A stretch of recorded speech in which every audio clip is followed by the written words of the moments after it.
Todos entendemos que la Biblia presenta a nuestro Señor Jesucristo en muchas maneras diferentes. Él es presentado como Mesías Rey, Él es presentado como un profeta, Él es presentado como el gran sumo sacerdote. Y cuando las Escrituras hablan de Él como un gran sumo sacerdote, el que intercede por nosotros, dice que Él tiene compasión de nosotros, que Él siente nuestras debilidades, que Él se identifica con nuestras debilidades, que Él, habiendo sido tentado en todo, según nuestra semejanza, pero sin pecado, es un sumo sacerdote misericordioso y compasivo. Otra manera de decir eso es que su deseo y su propósito y su ministerio consiste en confortarnos. E inclusive cuando Él envió al Espíritu Santo, Él envió al Espíritu Santo, quien es el Consolador, el Consolador. Dios es el Dios de toda consolación. El Espíritu Santo es el Consolador. Y Cristo es nuestro sumo sacerdote compasivo, lleno de empatía. Sabemos eso porque la Biblia dice eso. Entendemos eso teológica y doctrinalmente. Pero de vez en cuando en el texto del registro del Evangelio, en donde seguimos la vida de Cristo, tenemos una oportunidad de ver una de sus características de una manera más bien fuerte y dramática. Ese es el caso del texto que tenemos frente a nosotros, comenzando en Juan 16, versículo 16. Aquí vemos a nuestro sumo sacerdote compasivo, lleno de empatía, el que lleva nuestras preocupaciones, el que siente nuestras cargas y nuestras debilidades, el que busca nuestro consuelo y nuestra paz y nuestro gozo. Y este no es simplemente algún deber para Él. Esto de hecho es una pasión en su corazón divino. El Señor busca el gozo de los suyos. Y eso es lo que fluye de este texto más bien sorprendente. Como usted sabe, la falta de esperanza es la agonía definitiva en el sufrimiento. Todos sufrimos, todos enfrentamos decepciones, sufrimiento, tenemos dificultades, cosas que son totalmente diferentes de lo que habíamos esperado, planeado. Vivimos con desafíos que aparentemente son imposibles de superar. Siempre estamos buscando algún tipo de luz al final del túnel. La gente, de hecho, puede tolerar casi cualquier prueba si pueden ver un final que sea bueno. Si no pueden ver un fin que es bueno, la vida se vuelve abrumadora y gris. El libro de Proverbios lo expresa de esta manera. La esperanza que tarda hace que el corazón se enferme. La esperanza que se tarda enferma el corazón. La ausencia de esperanza es la agonía definitiva en el sufrimiento. La ausencia de esperanza elimina el gozo. No obstante, nuestro Señor busca nuestro gozo y entonces siempre nos da esperanza. Usted mira atrás, por ejemplo, en el libro de Job, y usted ve a Job sufriendo severamente, tan severamente como alguien podría imaginárselo. Y en medio de su sufrimiento, él se lamenta y dice cosas como esta: mis días son más rápidos y llegan a un final sin esperanza. ¿En dónde está ahora mi esperanza y quién se preocupa por mi esperanza? Hablando de Dios, Job dice: Él me derriba en todo lado y estoy acabado, y Él ha arrancado mi esperanza como un árbol. El salmista, en aflicción severa, desafía su propio corazón con estas palabras en el Salmo 42. ¿Por qué estás en tristeza, oh alma mía? ¿Por qué te has turbado dentro de mí? Espera en Dios, porque volveré a alabarlo por la ayuda de su presencia. El salmista, en medio de sufrimiento severo, busca a Dios y para encontrar en Él su esperanza. Todos sabemos que Jeremías es llamado el profeta llorón. Jeremías, el profeta escogido de Dios, gran predicador, siervo fiel de Dios, fue rechazado por los suyos, que no oyeron su mensaje, que no tenían nada más que burla hacia él y eventualmente lo arrojaron en un foso y dejaron ahí que se quedara para morir. Fue Jeremías quien estaba sufriendo los horrores de todo lo que estaba pasando, todo lo que estaba mal en Israel. al borde de la cautividad babilónica y la gente no lo estaba escuchando. El Señor viene a él en su tristeza y en sus lágrimas en el capítulo 29 y en el versículo 11. El Señor dice, porque yo conozco los planes que tengo para ti, planes para bien y no para calamidad, para darte un futuro y una esperanza. En Lamentaciones, el cual es básicamente el libro del lloro de Jeremías, Jeremías dice esto, capítulo 3, versículo 21, esto traeré a la mente, por lo tanto tengo esperanza. Las misericordias de Jehová nunca fallan, porque sus compasiones nunca fallan. Nuevas son cada mañana, grande es tu fidelidad. Jehová es mi porción, dice mi alma, por lo tanto tengo esperanza. Todos vivimos en tiempos de decepción oscuros, de disolución, en donde no parece que encontremos la luz al final del túnel, o no sabemos si hay manera de salir, en donde todo se ve oscuro y continúa empeorando. Esto es parte de vivir en un mundo caído. Esta sección de las Escrituras que vamos a ver en esta mañana debe ser una fuente de esperanza para nosotros, porque aquí encontramos al Señor Jesucristo deseando con todo su corazón el darle a sus discípulos una esperanza, inclusive gozo, en medio de una prueba horrenda. Y lo que es tan sorprendente acerca de la preocupación de nuestro Señor aquí, lo que es tan excepcional acerca de esta preocupación, es que Él sabe que los 11 discípulos están turbados. Ellos no pueden ver la luz al final del túnel. Él ha estado hablando ya para este momento durante mucho tiempo acerca de morir.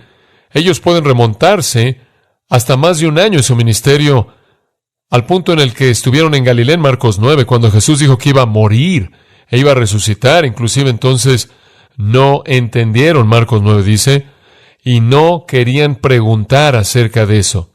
No querían más información, ni siquiera querían esa información.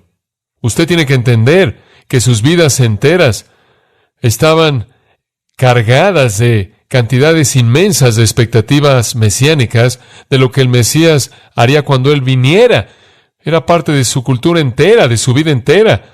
Y después fueron escogidos para ser con el que era el Mesías, lo cual simplemente intensificó, incrementó su expectativa de que Él establecería su reino, reinaría en Jerusalén, destruiría a sus enemigos, traería la salvación a Israel y establecería el reino.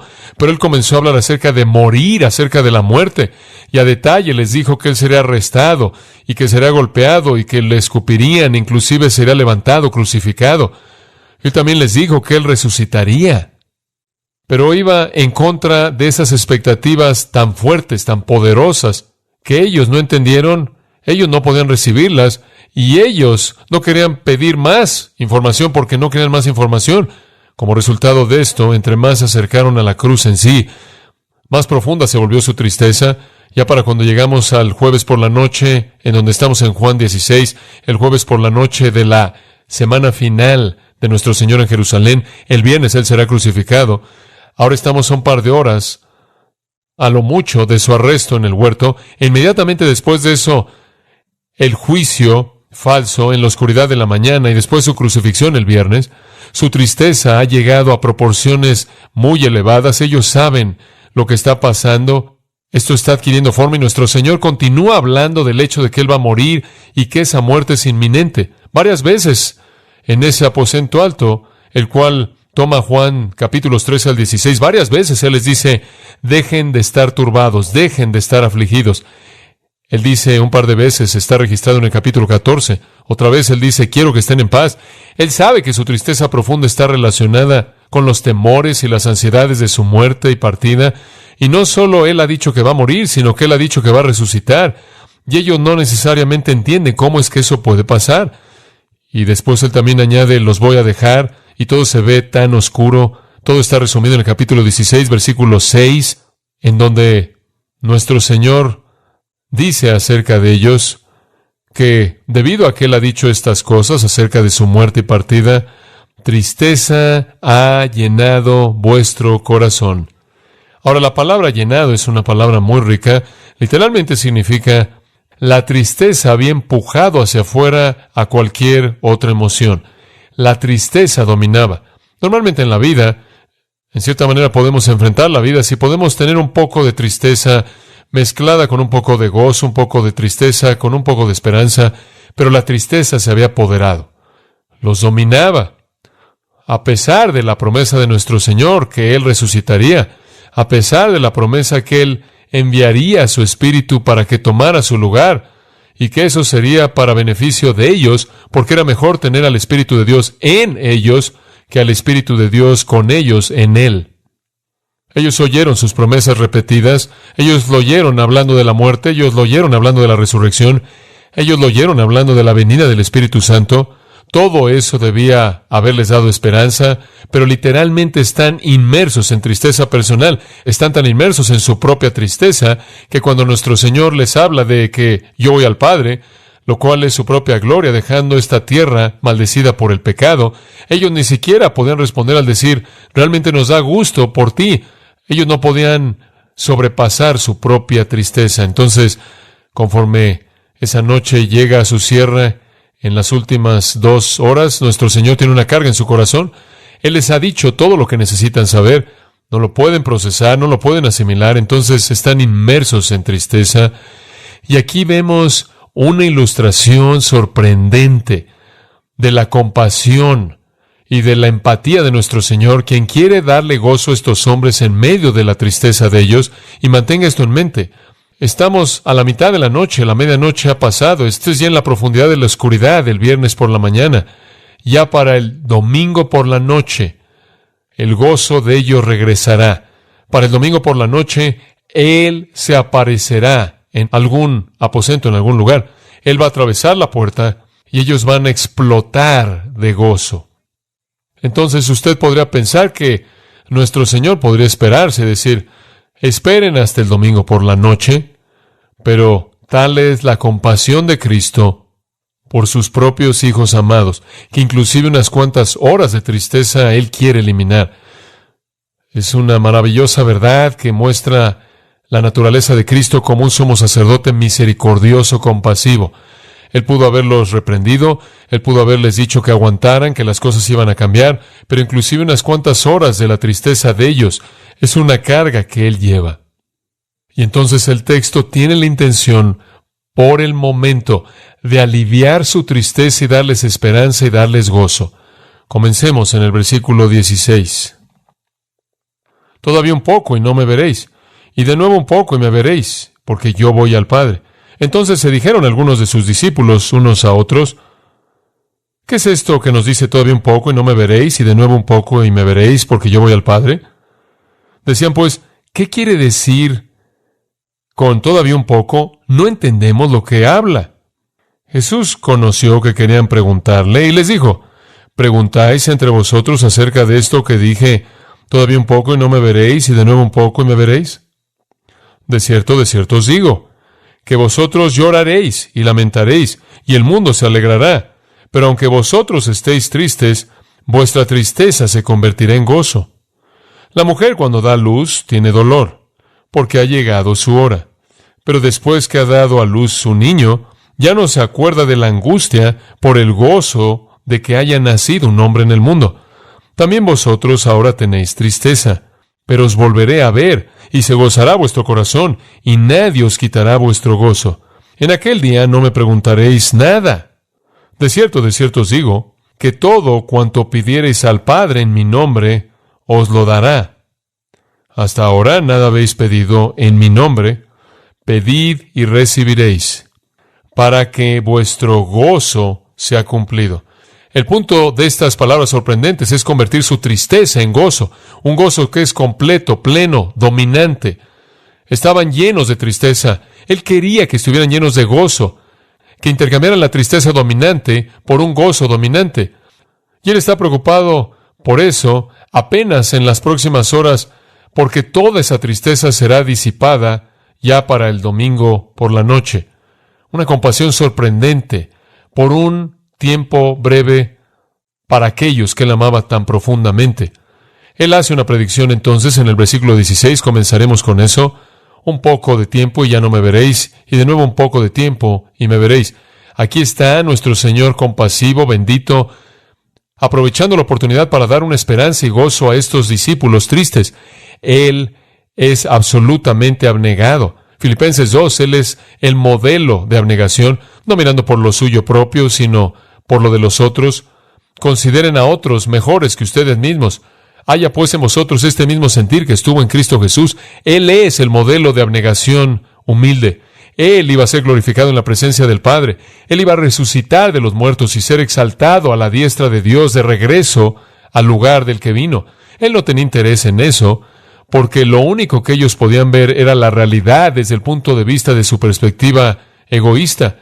Vemos su amor abnegado, su humildad por estos discípulos egoístas. Él les da una esperanza y gozo. Ahora, ¿qué quiere decir Él al decir, todavía un poco y no me veréis, y de nuevo un poco y me veréis? Algunas personas dicen que Él está hablando de la resurrección. Él está hablando del hecho de que en unas cuantas horas, a partir de ahí, Él va a ser llevado a un juicio y Él va a salir de su presencia.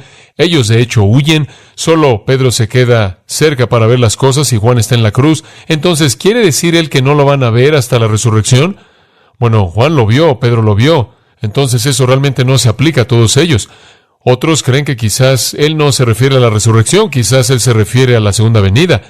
Ahora, hay todo un argumento que se presenta para el hecho de que nuestro Señor está diciendo, me van a ver cuando regrese en la gloria, pero eso realmente no es un poco de tiempo. Cuando Él dice un poco de tiempo y no me veréis, Él quiere decir un poco de tiempo. Pero si Él dice un poco de tiempo y me veréis, entonces ese poco de tiempo tiene que ser muy diferente de lo primero. Eso lo hace muy extraño, y de hecho no van a estar ellos ahí en la segunda venida. ¿A qué se refiere cuando Él dice un poco de tiempo y no me veréis, y de nuevo un poco de tiempo y me veréis? Y por cierto, Él había hablado así con mucha frecuencia. Allá atrás en el capítulo 7 Él dijo, estoy con ustedes un poco más de tiempo. Allá atrás en el capítulo 12, estoy con ustedes un poco de tiempo. Allá atrás en el capítulo 13, estoy con ustedes un poco de tiempo. Fue un tiempo breve su presencia ahí. Fueron 3 años, fueron meses, fueron semanas, fueron días, y ahora son tan solo horas. ¿Pero de qué está hablando cuando dice, entonces me veréis? La respuesta viene en el versículo 17. Los discípulos recitan en sus propias mentes, este es un soliloquio o conversación privada. En cierta manera están cuchicheando el uno al otro. ¿Qué es esto que nos está diciendo un poco de tiempo y no me veréis? Y de nuevo un poco de tiempo y me veréis. Y porque voy al Padre, lo cual significa que Él dijo eso también. Entonces ahí está la clave. Me veréis porque voy al Padre, no porque resucito de los muertos, no porque regreso del cielo, sino que me veréis porque voy al Padre. Pero cuando vayas al Padre vas a ser invisible. Cuando vayas al Padre, esa es tu ascensión. Esos son 40 días después de la resurrección, cuando el Señor, según Hechos 1, ascendió al cielo. ¿Qué quieres decir con te veremos cuando vayas al Padre? Regresa al capítulo 16, versículo 5, y ahí tiene la respuesta. Antes había dicho, ahora voy a Él que me envió, voy al Padre. Deténgase en ese punto. Voy y después vaya al versículo 7. Pero os digo la verdad, es para vuestro beneficio que me vaya, porque si no me voy, el que os ayude, el Espíritu Santo, el Consolador, no vendrá a vosotros, pero si me voy, lo enviaré a ustedes. ¿Está entendiendo eso? Si me voy, enviaré al Espíritu Santo a ustedes. Entonces lo que Él quiere decir aquí es un poco de tiempo y no me verán ya, porque ascenderé a mi Padre. Y un poco después me verán, porque vendré en la forma del Espíritu Santo. Esa es la única interpretación posible debido a sus palabras al final del versículo 17, porque voy al Padre. De regreso en el capítulo 14, versículo 17, la misma afirmación. El Espíritu de verdad, a quien el mundo no puede recibir, porque no lo ve o lo conoce, pero vosotros lo conocéis porque Él permanece con vosotros y estará en vosotros. Después esto en el versículo 18, no os dejaré como huérfanos, yo vendré a vosotros. Después de un poco de tiempo el mundo ya no me verá, pero ustedes me verán, porque yo vivo, vosotros también viviréis. ¿Qué quiere decir cuando Él dice vendré a vosotros? Él quiere decir vendré a vosotros en la forma del Espíritu de verdad. No los dejaré como huérfanos. Es lo mismo. Él dice regresaré y estaré con ustedes y me quedaré con ustedes en la forma del Espíritu Santo. Esta es una gran afirmación trinitaria, el Hijo, el Padre y el Espíritu, 3 en 1. Ese es el punto central de nuestro Señor en esa sección. Observe de nuevo el capítulo 16, versículo 13. Cuando el Espíritu de verdad venga, ¿qué es lo que Él va a hacer? Versículo 14. Él me glorificará. Tomará todo lo que es mío y os lo revelará. Todas las cosas que el Padre tiene son mías. Por lo tanto, dije que Él toma lo mío y os lo revelará a ustedes. Entonces, lo que nuestro Señor quiere decir es un poco de tiempo, considerando inclusive esa noche, no me veréis. Después me verán. Lo que Él quiere decir con eso es, me verán de una manera en la que no me han visto antes en la venida del Espíritu Santo. El propósito del Espíritu Santo es hacer que Cristo esté presente y que sea el que reside en la vida de todo creyente. Esa es la razón por la que es llamado el Espíritu de Cristo. Romanos 8 dice, si alguno no tiene el Espíritu de Cristo, no es de Él. Entonces Jesús está hablando de la dispensación del Espíritu Santo, durante la cual el Espíritu de Cristo despliega las promesas y glorias de Cristo, cumple todas las promesas y dones que Cristo le prometió a los suyos en sus vidas y en la iglesia. Nos da también, como vimos, las Escrituras. Entonces Él nos muestra a Cristo, no solo espiritualmente, internamente, sino que nos muestra a Cristo externamente mediante la palabra escrita. El Espíritu dice, vengo a revelar a Cristo. Vengo a revelar a Cristo.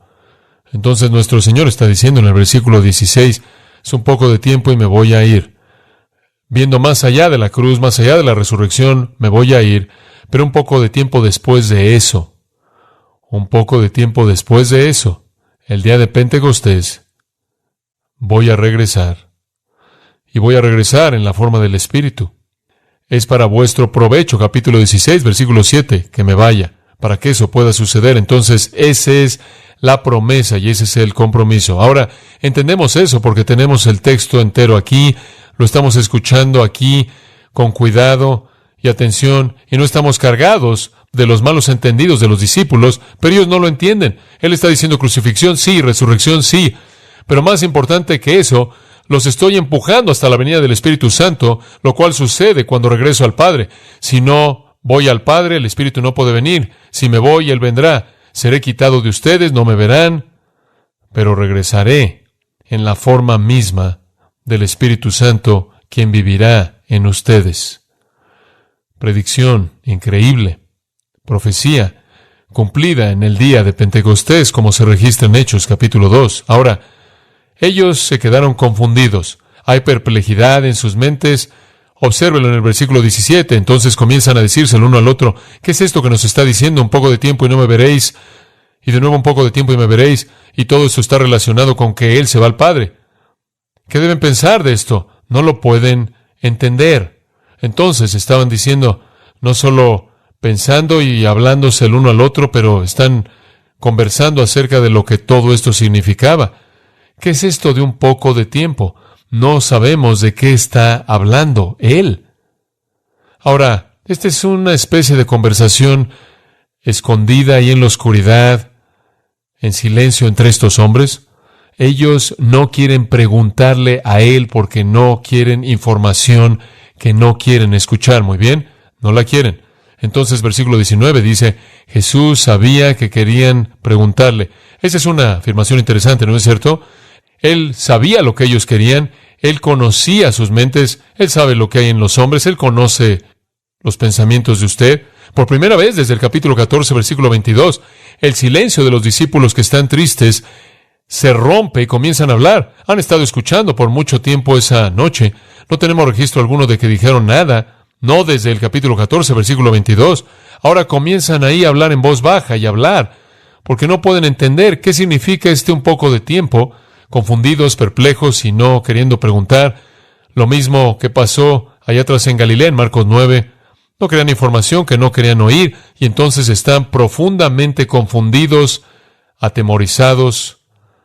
Y de nuevo, simplemente para recordarle, ya para el domingo en la noche, van a estar llenos de gozo cuando se reúnan con el Cristo resucitado, y después van a tener 40 días de instrucción acerca del reino con Él, antes de que Él ascienda al cielo y el Espíritu venga. Parece como un tiempo tan breve hasta que llegue el domingo por la noche, cuando tendrán gozo.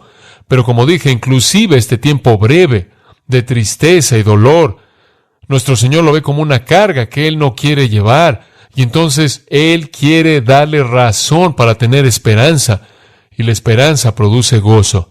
Él es omnisciente, Él conoce la mente de ellos, Él conoce su dolor, y aunque el gozo de ellos vendrá el domingo por la noche, la tristeza de ellos en ese momento es una carga en su corazón amoroso. Sí, Él está preocupado por su conocimiento teológico, sí, Él está preocupado por su disposición a creer las cosas que Él dice, pero Él también está preocupado por la tristeza de ellos. Esa es compasión divina. Esa es compasión divina. Usted no va a encontrar ese tipo de compasión divina asociada con ninguna otra deidad en la multiplicidad de religiones del mundo entero a lo largo de toda la historia humana. Ellos han decidido esencialmente que lo están perdiendo y estaban tratando de aferrarse a algún tipo de esperanza final. Entonces nuestro Señor les dice en el versículo 19, preguntáis entre vosotros acerca de esto que dije, todavía un poco y no me veréis, y de nuevo un poco y me veréis. Yo sé lo que están pensando, yo sé lo que están diciendo, aun si no lo puedo oír. ¿Acaso estaban diciendo, ¿cómo puedes irte y regresar? ¿Cómo puedes morir y resucitar? Bueno, pasó con Lázaro. Quizás es como Lázaro, puedes morir por un poco de tiempo. Y después habían otras personas que Jesús resucitó, que murieron por un tiempo. ¿De qué está hablando aquí? Entonces Él pasa a consolarnos. Entonces usted va de una predicción de su partida, y sin embargo lo volverán a ver, refiriéndose a la venida del Espíritu Santo, a la perplejidad de estos hombres tratando de comprender esto en contraste a sus propias expectativas. Y después nuestro Señor ofrece una ilustración o una parábola para ayudarles, en el versículo 20. De cierto os digo que vosotros lloraréis y lamentaréis, y el mundo se alegrará. Pero aunque vosotros estéis tristes, vuestra tristeza se convertirá en gozo. Esto es muy importante que Él dice esto, porque es absolutamente verdad. Si Él tan solo dijera, caballeros, van a regocijarse, hombres, va a haber un término glorioso para todo esto, todo va a salir muy bien, de manera maravillosa, y nunca dijera nada acerca de su tristeza y dolor, podrían haber supuesto o asumido ellos que Él estaba mal, que Él no entendía la realidad, que Él quizás no era tan omnisciente como ellos pensaban que Él era. Entonces Él les dice que van a llorar y se van a lamentar mientras que el mundo se regocija, porque eso es exactamente lo que va a pasar. Eso es exactamente lo que se va a llevar a cabo en cuestión de unas cuantas horas. Cuando Él es arrestado, ellos corren, ellos huyen. Y huyen al nivel más elevado de sus tristezas y temores. Ellos lloran, ellos se lamentan. Inclusive María, Juan 20:11, inclusive en la tumba está llorando con las mismas lágrimas que los discípulos de nuestro Señor habían estado derramando. La tristeza es palpable en Lucas 24, en el camino a Emaús, cuando nuestro Señor se encuentra con un par de discípulos que literalmente están despedazados en tristeza y dolor porque pensaron que Jesús era el Mesías antes de que Él fuera crucificado. Entonces nuestro Señor, fortaleciéndolos para los momentos de su tristeza, para que no fueran una sorpresa que los hiciera pensar que Él realmente no sabe lo que está pasando. Él dice, de cierto os digo, 25 veces en el Evangelio de Juan, usted lo tiene en el griego, amén, amén, traducido de cierto os digo, verdaderamente, o así es, o con toda certeza, sería otra manera coloquial de traducirlo, esto va a pasar. Y Juan usa de cierto tantas veces porque Juan está enseñando la verdad en contraste de lo que se les había enseñado, y entonces él enfatiza, esto es verdad, en contraste a los errores del judaísmo apóstata. Esto es solemne, esto es serio. Les estoy diciendo, van a llorar, les va a doler, van a estar en tristeza, el mundo va a regocijarse, el mundo va a tener una fiesta cuando esté en la cruz. Ellos van a estar en tristeza. El cuerpo de Jesús va a yacer muerto, un cadáver ensangrentado. El mundo habrá cumplido su voluntad homicida en contra de Él y se regocija en un gozo impío, y los discípulos están llorando y están despedazados, con el corazón quebrantado. Nuestro Señor sabe que va a pasar, pero Él dice, vuestra tristeza, al final del versículo 20, se convertirá en gozo, en gozo. El gozo es la meta, el gozo es el objetivo. De hecho, estoy convencido de que así es como todo cristiano debe vivir cada día de su vida. El gozo debe caracterizar nuestras vidas. Es una afirmación maravillosa. Aquello que los había llevado a la profundidad de la tristeza haría que se regocijaran. No es que un acontecimiento le da a usted tristeza y otro acontecimiento le da a usted gozo, sino que es ese acontecimiento mismo que trajo la tristeza, será el acontecimiento mismo que trae el gozo. Y eso será el caso mirando hacia adelante en toda la historia redentora. El acontecimiento, la cruz, que trajo la tristeza, en retrospectiva, después de la resurrección, ellos mirarán atrás y es la fuente de gozo. Como usted sabe, no tenemos himnos en nuestro himnario de tristeza ciega, sin esperanza, de muerte. Pero tenemos himnos interminables de gozo que se remontan a la cruz. Aquello que fue la causa de la tristeza más grande para los discípulos se convirtió en la fuente del gozo más elevado. A la luz de la muerte de Cristo, la resurrección de Cristo, la exaltación de Cristo a la diestra del Padre en la ascensión, el descenso del Espíritu Santo, la cruz se convierte en el punto focal del gozo cristiano. El gozo que comenzó en la resurrección, claro, cuando Jesús fue resucitado de los muertos, ellos fueron abrumados de gozo, obviamente. Estaban regocijándose. Pero cuando el Espíritu de Dios vino, ese gozo se convirtió en un gozo permanente, porque el fruto del Espíritu es amor, gozo, gozo. Es un tipo de gozo que es imparable. Primera de Tesalonicenses 1:6 dice, recibieron la palabra en mucha aflicción con el gozo del Espíritu Santo. Ustedes recibieron la palabra en mucha tribulación con el gozo del Espíritu Santo. El Espíritu Santo viene para traernos gozo. El fruto del Espíritu de nuevo es gozo. El reino de Dios es gozo en el Espíritu Santo. Romanos 14, un versículo maravilloso. Entonces nuestro Señor está diciendo, miren, van a atravesar un tiempo breve de tristeza y dolor y van a salir del otro lado y su tristeza se convertirá en gozo. Esa es su promesa. Están perplejos acerca de cómo todo esto funciona. Para aclararlo, Él les da una especie de parábola, una ilustración, una analogía en el versículo 21. La mujer cuando da a luz tiene dolor porque ha llegado su hora. Eso, claro, fue parte de la maldición. ¿Se acuerda ya atrás en Génesis 3 por el pecado de Eva? Las mujeres fueron maldecidas al tener que sufrir dolor, al dar a luz a los hijos para recordar la agonía de el pecado. La mujer cuando da a luz tiene dolor porque ha llegado su hora, pero después que ha dado a luz un niño ya no se acuerda de la angustia por el gozo de que haya nacido un hombre en el mundo. Esa es la mejor ilustración. Nuestro Señor siempre escoge la mejor ilustración. Las mujeres sufren mucho al dar a luz. Ciertamente sufren en maneras en las que los hombres no sufren, me imagino, eso es seguro. He estado ahí para ver el sufrimiento de primera mano. Y usted se preguntaría por qué esperan eso y atraviesan por eso, fuera del hecho de que el resultado de ese sufrimiento es el más grande gozo humano posible, el nacimiento de un niño. Tristeza, dolor, angustia, produce gozo abundante. El mismo acontecimiento que trae el dolor, trae el gozo, esa es la ilustración. Entonces, nuestro Señor está diciendo, el acontecimiento mismo que les causará la tristeza más profunda, se convertirá en el acontecimiento que les trae el gozo más grande. Porque a partir de ese acontecimiento, dará a luz su salvación. Versículo 22, por tanto, ustedes también tienen tristeza ahora, pero os volveré a ver. Eso es tan maravilloso. Allá atrás antes dijo en el versículo 19, me volverán a ver en el Espíritu Santo. Pero aquí Él dice, yo los volveré a ver. Lo cual quiere decir que el Espíritu de Cristo, quien viene a nosotros, tiene una comunión con nosotros. Nosotros recibimos su presencia. Él recibe nuestra presencia. Es otra realidad en la época del Espíritu, la dispensación del Espíritu en la que estamos. En un sentido somos indivisibles, inseparables de Cristo. El que se une al Señor es un espíritu, y somos uno con Cristo. Pablo dice en Gálatas 2:20, con Cristo estoy juntamente crucificado, mas no vivo yo, sino Cristo vive ahora en mí.